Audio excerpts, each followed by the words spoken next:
যা যা বলে দে ইন্টারন্যাশনাল সিনেমার সাথে খাদান লড়ছে। Hey guys, welcome to my channel. আমি মহারাজার। এখন আমরা কথা বলবো যে কাল রাত্রিবেলা একটা পোস্ট অরিজিৎ দত্ত, প্রিয়া সিনেমাল কর্ণধর, তো এটা নিয়ে পোস্টে দিয়ে অলরেডি একটা ভিডিও তৈরি করেছে।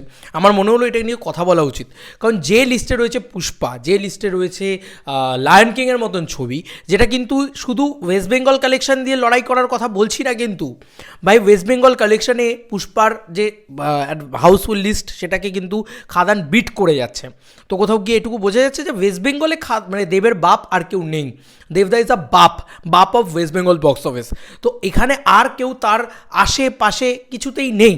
কিন্তু এখানে মানতে হবে, যেটা সব থেকে বড় কথা, যে একটা ছবি গোটা ইন্ডিয়া জুড়ে, আমি যেটা নিয়ে সব থেকে বেশি খবর করছি, একটা ছবি গোটা ইন্ডিয়া জুড়ে যা টিকিট সেল করতে পারছে, তার থেকে বেশি টিকিট সেল খাদান করতে পারছে। এবং সেই ছবিটা কিন্তু ওপেনিং লাগতে চলেছে 25 তারিখে। এটা একটা মহা ডেঞ্জারাস বিষয় আর কি, যে ওপেনিং লাগতে চলেছে 25 তারিখে। তো এটা জাস্ট আমি সত্যি বলছি অবাক হয়ে গিয়েছি এই পুরো পোর্শনটা দেখে। তো আমি তোমাদেরকে জাস্ট একটুখানি পোর্শনগুলো দেখাই। কালকে আমাকে কিংসু, হাসান, ওরা সবাই পাঠাচ্ছিল পুরো বিষয়টা, যে প্রিয়া সিনেমা হলে কর্ণধার কীভাবে পুরো বিষয়টা জানিয়েছেন। তো এটা ফিল্ম ভিউয়ের পক্ষ থেকেও জানানো হয়েছে, বিভিন্ন নিউজ পোর্টাল তারাও কিন্তু কভার করতে শুরু করে দিয়েছে। এবং প্রিয়া সিনেমা হলে কর্ণধার এটা শুধু বলেছে যে এটা জাস্ট মানে ভাবা যাচ্ছে না বাংলা ছবিতে, মানে এটা বাংলা ছবি এবং বাংলা কমার্শিয়াল ছবিতে। সবথেকে বড় কথা শুধু বাংলা ছবি নয়, যে বাংলা ছবি যে বাজারটা নষ্ট হয়ে গেছিল। অরিজিৎ দত্তর পোস্টটা দেখো, within the top 10 slot, not bad, hashtag Khadaan, not bad, এটা দেওয়া হয়েছে।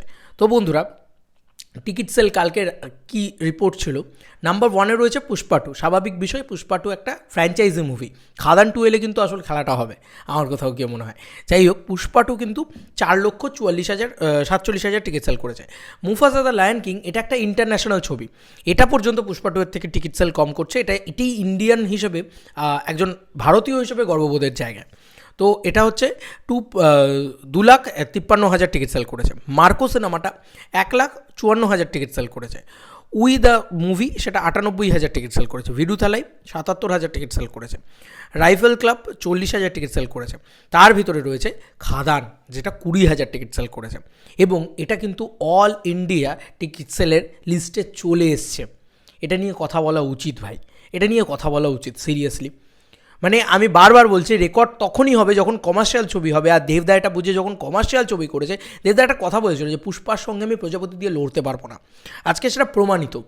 পুষ্পার সঙ্গে যদি দেবদা খাদান দিয়ে লড়ে, তাহলেই কিন্তু পুষ্পা যাচ্ছে না, জাস্ট সিরিয়াসলি ভাবা যাচ্ছে না। বনবাস বলে ছবিটা 17,000 করেছে, বারোস ছবিটা 12,000 করেছে, এবং বেবিজন, সব থেকে বড় কথা, বেবিজন ছবিটা 10,000 করেছে। এখন ছবিটার টিকিট সেল 15,000, এবং খাদানের সেখানে এখন টিকিট সেল 21,000। মানে ইটস আ ম্যাসিভ ডিফারেন্স হয়ে যাচ্ছে। একটা বেবিজন ছবিটাকে নিয়ে আমি বারবার কেন কথা বলছি সকাল থেকে রাত্রির অবধি, কারণ বেবিজন যে পরিমাণে শো পেয়েছে, কলকাতার বুকে বলছি না, গোটা ইন্ডিয়া জুড়ে, তার 10% শো নিয়ে খাদান চলছে কলকাতার বুকে, তাই তো? তাহলে খাদান তার থেকে বেশি কী করে টিকিট সেল করছে? একটা ইন্ডিয়ান ছবির সাথে খাদান লড়ে, এবং যে ছবির সাথে, মানে যে ছবির কাঁধে সালমান খান রয়েছে, যে ছবির কাঁধে অ্যাটলির মতন সব বড় বড় বলশালী লোকজন আছে, সেই ছবি তো আকাশচুম্বী ওরা উচিত, কিন্তু সেই ছবিও উঠছে না বন্ধুরা। কারণ বেবিজন ইটস আ রিমেক প্রজেক্ট, পুরোপুরি রিমেক।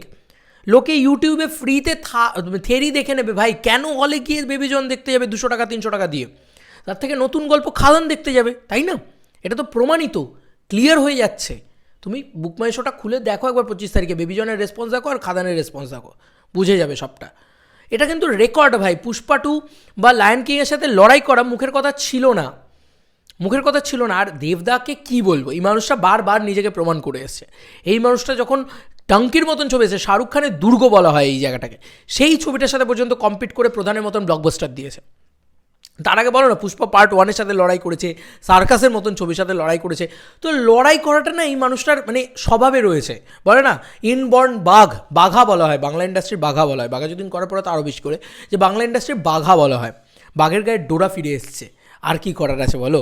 মানে এই লোকটা না জন্মেছে সুপারস্টার হতে, এই মানুষটা জন্মেছে সুপারস্টার হতে, এবং ইনবর্ন মানুষের ভালোবাসা পেতে জন্মেছে।